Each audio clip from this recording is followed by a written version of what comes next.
हमारा शरीर हमारे मन का ही विस्तार होता है। और मन मन क्या है? मन विचारों का संग्रह है। जैसे विचार हमारे मन में उठते हैं, हमारा शरीर उन विचारों के अनुरूप ही प्रतिक्रिया करता है। उदाहरण के लिए, जब किसी मनुष्य को गुस्से के विचार आते हैं तो उसके चेहरे के हाव भाव सख्त हो जाते हैं, आंखें बड़ी बड़ी और लाल हो जाती हैं। उसी प्रकार जब कोई इंसान प्रेम के विचारों में डूबा रहता है तो उसके चेहरे पर एक मधुर मुस्कान, चाल ढाल में एक अलग ही मदहोशी होती है। इसीलिए आध्यात्मिक जगत में माना गया है कि शरीर हमारे मन के विचारों के अधीन होता है।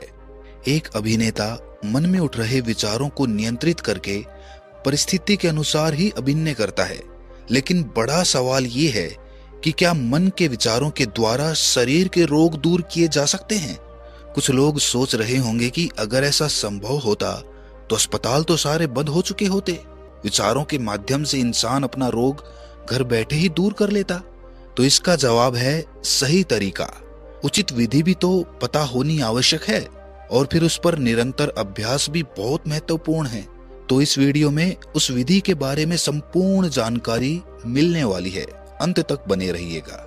देखिए, सबसे पहले ये समझिए कि सकारात्मक विचारों पर दृढ़ विश्वास करने से इच्छा शक्ति का निर्माण होता है, और अंततः यही इच्छा शक्ति हमारी प्राण शक्ति को बढ़ाने में सहायक सिद्ध होती है।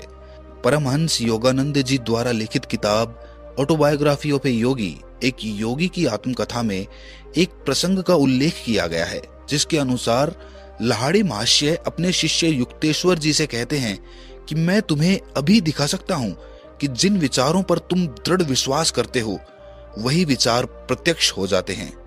इतना कहकर लाहिड़ी महाशय जी मौन हो गए। युक्तेश्वर जी कहते हैं कि उस शाम मैं धीरे धीरे चलते हुए अपने वजन को बढ़ाने के बारे में सोच रहा था, और मैं उसी सोच में डूबा हुआ था। मेरी कल्पना इतनी गहरी थी कि मैं अपने बढ़े हुए वजन के शरीर का दृश्य भी देख पा रहा था। फिर वो बताते हैं कि घर आने के बाद मैं गहरी नींद में सो गया। बीमारी की चिंता और तनाव बिल्कुल गायब हो चुके थे। जब अगले दिन मेरी माँ ने मुझे देखा तो घबराकर मुझसे पूछा कि बेटा, तुम्हारे शरीर में सूजन क्यों आई है? युक्तेश्वर जी कहते हैं कि मुझे कोई सूजन नहीं आई थी। माँ को अपनी आंखों पर विश्वास नहीं हो रहा था कि उसके बेटे का शरीर वैसे ही बलशाली हो गया है जैसा बीमारी से पहले था। युक्तेश्वर जी बताते हैं कि कुछ ही दिनों में मेरा वजन 22 किलो बढ़ गया था। मिलने वालों को विश्वास ही नहीं होता था कि कुछ ऐसा भी संभव हो सकता है। परमहंस योगानंद जी अपनी किताब में बताते हैं कि 2 हफ्तों के अंदर मनचाही शारीरिक शक्ति मैंने इस प्रयोग से अर्जित कर ली थी, और मेरी अपच की बीमारी भी ठीक हो गई थी। इससे पहले अपच का रोग दूर करने के लिए मैं कई चिकित्सक और वैद्यों के पास गया, लेकिन मैंने कभी इस बात पर विश्वास ही नहीं किया कि मैं पूरी तरह से ठीक हो चुका हूँ। इसीलिए मैं कभी ठीक हो भी नहीं पाया। पर उस दिन मुझे समझ में आ गया था कि खुद पर विश्वास होना ही सबसे बड़ी दवा होती है। अब तो वैज्ञानिक भी मानने लगे हैं कि विचारों की अपनी तरंग होती है, और तरंगों में ऊर्जा होती है। शक्तिशाली विचारों से वो तरंगें निकलती हैं जो सकारात्मक ऊर्जा को जन्म देती हैं। इसीलिए ये समझना बहुत आवश्यक है कि शक्तिशाली विचारों को पैदा कैसे करें। देखिए, हर परिस्थिति को देखने के 2 पहलू होते हैं। उदाहरण के लिए इसे ऐसे समझिए कि एक बीमार इंसान सोचता है कि उसका नसीब कितना बेकार है, और वो अपनी बीमारी को लेकर हर समय खुद को कोसता रहता है। इसीलिए उसके विचार बहुत दुर्बल और हीन होते चले जाते हैं, और कुछ दिन बाद चिड़चिड़ापन उसका स्वभाव हो जाता है। वहीं पर एक दूसरा इंसान इस प्रकार सोचता है कि क्या हुआ, मैं बीमार हूँ, दुनिया में अधिकतर लोग बीमार ही तो हैं, और उनके मुकाबले तो मेरी बीमारी कुछ भी नहीं है। थोड़ी सी हिम्मत और ये बीमारी जड़ से खत्म हो जाएगी। ये है शक्तिशाली विचार। ऐसा इंसान हर परिस्थिति में खुद से संतुष्ट रहता है, और बीमार होते हुए भी वो चैन की नींद सो पाता है। हर परिस्थिति में अच्छाई ढूंढने का प्रयास करने से शक्तिशाली विचारों का जन्म होता है, और इन्हीं विचारों से इच्छा शक्ति का निर्माण होता है, और इच्छा शक्ति का प्रयोग करके मनचाही वस्तु को अपनी ओर आकर्षित कर सकते हैं, चाहे फिर वो अच्छा शरीर हो या फिर धन दौलत। इसी नियम को इंग्लिश में लॉ ऑफ अट्रैक्शन भी कहा जाता है। लेकिन हर परिस्थिति में अच्छाई ढूंढना बहुत मुश्किल काम प्रतीत होता है, और हर समय ये याद रखना भी तो बड़ा मुश्किल होता है। इतना होश कहाँ रहता है कि पहले परिस्थिति को समझें, फिर उस पर मंथन करें और अच्छे पहलू को उसके बाद देखें। तो इसके लिए एक आसान विधि बताने जा रहा हूं, ध्यान से सुनिए। देखिए, पहले ये समझिए कि इस प्रयोग का एक ही लक्ष्य है कि किसी भी तरह हमारे अवचेतन मन, सबकॉन्शियस माइंड, या फिर आध्यात्मिक भाषा में कहें तो सूक्ष्म शरीर तक एक स्पष्ट संदेश पहुंचाना होता है।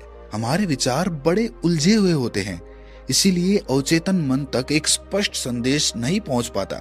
सबकॉन्शियस माइंड तक संदेश पहुंचाने का एक और तरीका है जिसे हिप्नोटिज्म कहा जाता है।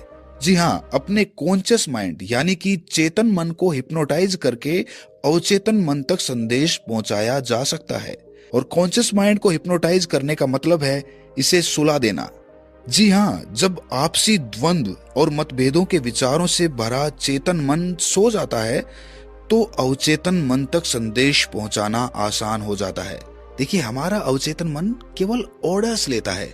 जितने साफ, जितने स्पष्ट और जितने सीधे साधे ये ऑर्डर्स होंगे, उतने ही आसानी से हमारा अवचेतन मन उन ऑर्डर्स को ग्रहण कर लेगा और उनके अनुरूप ही प्रतिक्रिया करेगा। और हमारा चेतन मन यानी कि कॉन्शियस माइंड उन ऑर्डर्स के बीच में रुकावट डालता है, कुछ ना कुछ अपना तर्क पेश करेगा, जिसकी वजह से वो ऑर्डर सीधा साधा और स्पष्ट नहीं रह पाता और इसीलिए वो ऑर्डर हमारे अवचेतन मन तक नहीं पहुंच पाता। मतलब सीधी सादी बात समझने की ये है कि हमारा कॉन्शियस माइंड हमारे सबकॉन्शियस माइंड तक ऑर्डर पहुंचाने में एक रुकावट होता है, इसीलिए उस रुकावट को दूर करना जरूरी होता है अगर हम सबकॉन्शियस माइंड तक कोई ऑर्डर पहुंचाना चाहते हैं तो। अब ये रुकावट सिर्फ एक तरीके से दूर हो सकती है कि हम किसी तरह अपने कॉन्शियस माइंड यानी कि चेतन मन को समझा दें कि भाई तू बीच में अपनी टांग मत अड़ा, मुझे सीधी सबकॉन्शियस माइंड से बात करने दे, उसको ऑर्डर देने दे। अगर वो आसानी से समझ लेता है तो ठीक, वरना मार पीट कर भी आप उसे समझा नहीं सकते, फिर उसको हिप्नोटाइज करना पड़ेगा। एक बच्चे की तरह, जैसे एक बच्चे को हम हिप्नोटाइज करते हैं, चॉकलेट का लालच देते हैं या फिर किसी और चीज का लालच देते हैं और उसके बाद बच्चा हमारे अनुरूप कार्य करने लग जाता है। उसी प्रकार इस रुकावट को दूर करने के लिए पहले हमें अपने कॉन्शियस माइंड यानी कि चेतन मन को सुलाना होगा। सिर्फ उसको हिप्नोटाइज करके सुलाना ही एकमात्र रास्ता है अपने सबकॉन्शियस माइंड तक पहुंचने का। इसीलिए जब कोई इंसान गहरे ध्यान में होता है तो वो सीधा अपने सबकॉन्शियस माइंड से संपर्क कर पाता है, क्योंकि उसका कॉन्शियस माइंड यानी कि चेतन मन विचार रहित हो चुका होता है। उसमें कोई ख्याल नहीं होते, मन उसका बिल्कुल खाली होता है, यानी कि उसका चेतन मन बिल्कुल सपाट, बिल्कुल खाली होता है, उसकी कोई रुकावट सामने नहीं आती। और उसी समय जब आदमी गहरे ध्यान में होता है तो वो अपने सबकॉन्शियस माइंड से सीधी बात कर सकता है, उसको कोई भी ऑर्डर दे सकता है जिसका अनुसरण उसका सबकॉन्शियस माइंड करता है। और ये भी समझ लीजिए कि सबकॉन्शियस माइंड की ताकत कॉन्शियस माइंड के मुकाबले 5 गुना होती है। अगर आपका चेतन मन 1 हाथी की ताकत रखता है तो आपका अवचेतन मन 5 हाथियों की ताकत रखता है। जो काम हमें खुद के लिए असंभव प्रतीत होते हैं, हमारा सबकॉन्शियस माइंड उन्हें बड़ी आसानी से कर सकता है। अवचेतन मन तक एक स्पष्ट संदेश पहुंचाने के लिए एक आसान सी विधि बताता हूं, ध्यान से सुनना। रात को सोने के समय बिस्तर पर लेटे लेटे एक मंत्र दोहराओ कि मेरा शरीर पूरी तरह निरोगी है, और इस मंत्र को बार बार दोहराते हुए ही सो जाओ। बैकग्राउंड में कोई शांत ध्वनि का म्यूजिक लगा सकते हो जिससे चेतन मन शांत हो जाए और वो सो जाए। ऐसा करने से आपका अवचेतन मन उस कार्य को करने के लिए लग जाएगा जिसका आप संदेश भेज रहे हैं। मात्र 21 दिन के अंदर आप पूरी तरह से बदल जाएंगे, क्योंकि अब आपका अवचेतन मन यानी कि सबकॉन्शियस माइंड दिन और रात पूरी ताकत के साथ काम कर रहा है। वो जब कोई ऑर्डर लेता है तो वो पूरा करके ही दम लेता है।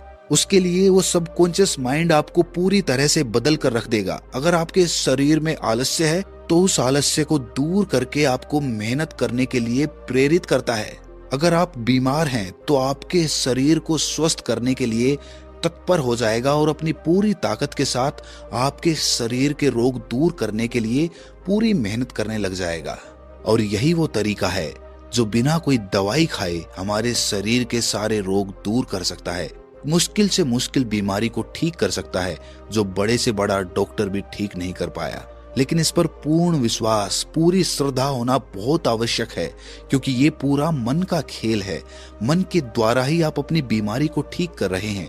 इसीलिए मन को काबू करने के लिए आपको अपने विचारों पर, आपको अपने मंत्र पर पूरा विश्वास करना होगा और पूरे विश्वास के साथ उस मंत्र का बार बार अपने मन के अंदर उच्चारण करना होगा। आखिर में बस यही कहना चाहता हूं कि स्वस्थ रहें, निरोगी रहें और ऐसी ही वीडियोस देखने के लिए इस चैनल को सब्सक्राइब करके नोटिफिकेशन बेल को जरूर प्रेस कर दें। तो मिलते हैं अगली किसी इंफॉर्मेटिव वीडियो में, तब तक के लिए अपना ख्याल